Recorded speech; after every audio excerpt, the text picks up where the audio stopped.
उनका फौजी अड्डा है, फजाई अड्डा है। लेकिन सर देखिए, चाइना की भी तो काउंटर स्ट्रेटेजी होनी चाहिए ना, और पाकिस्तान चाइना के कैंप में भी, और हम भी बहुत बुरी तरह फंसे हुए हैं। उन्होंने क्वाड का एक कॉन्सेप्ट लेके आए जिसमें ऑस्ट्रेलिया भी शामिल है, जापान है, इंडिया को कर दिया और इंडिया को शामिल किया।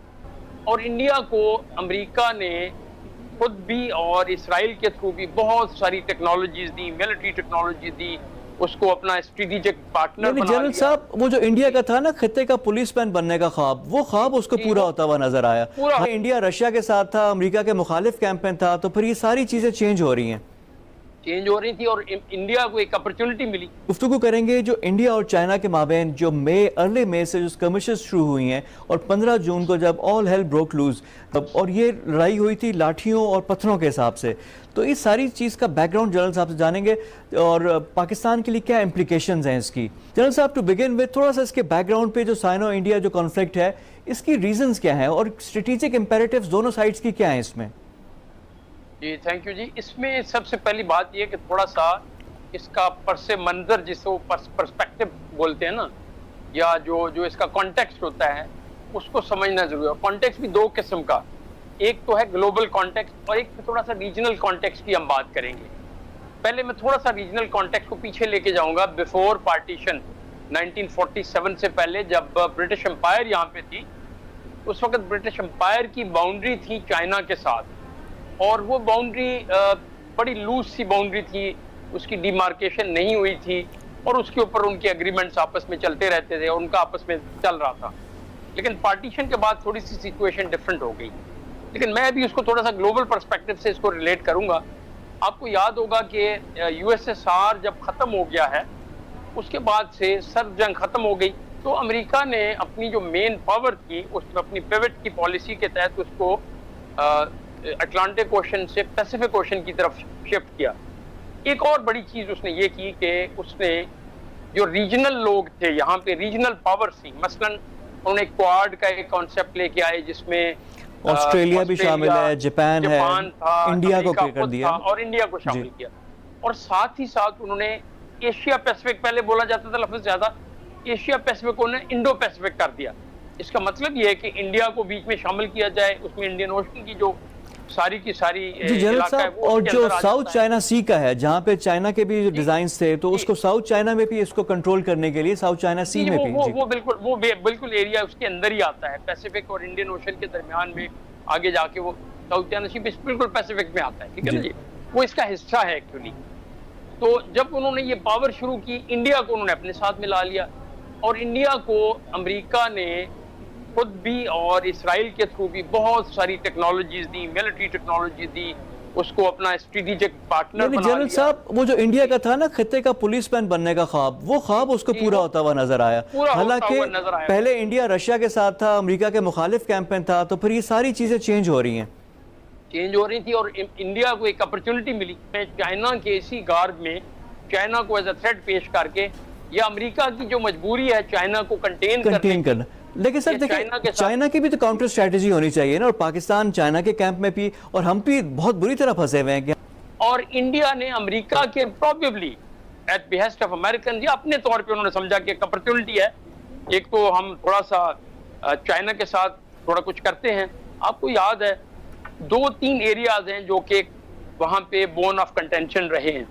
एक तो एरिया है अरुणाचल प्रदेश का, जो बिल्कुल ईस्ट में है, जिसको कि चाइना कहता है कि वो पूरा का पूरा सूबा हमारा है, वो स्टेट इंडिया के पास है, लेकिन चाइना कहता है कि वो हमारी है। एक तो वो है कंटेंशन, और वहां पे भी 62 में लड़ाई हुई थी। फिर आप थोड़ा सा आगे आए, भूटान और सिक्किम का एरिया जो है, जहां पे डोकलाम 2017 में जो डोकलाम का हुआ था, और ये सारा इलाके में लड़ाई पहले 62 में यहाँ पे भी हुई। फिर तीसरा जो एरिया है जहाँ पे लड़ाई हुई है अभी रिसेंट भी, जिसमें एस्केलेशन, वो लद्दाख का एरिया है। लद्दाख का एरिया वो है जिसमें कि अक्साई चेन का एरिया, जो कि ऊपर चाइना के पास है, उससे आप नीचे आते हैं, और यहाँ पे पाकिस्तान की भी इन्वॉल्वमेंट एक तरह से हो जाती है कि हम भी पाकिस्तान की भी, जी हम भी बिल्कुल साथ हैं। आप देख रहे हैं ले एक जगह है ले, जो कि ले में इंडिया का बहुत बड़ा एक अड्डा है, उनका फौजी अड्डा है, फजाई अड्डा है। जनरल साहब, जब हमने कारगिल किया था तो ले कारगिल रोड वो अंडर थ्रेट आ गई थी।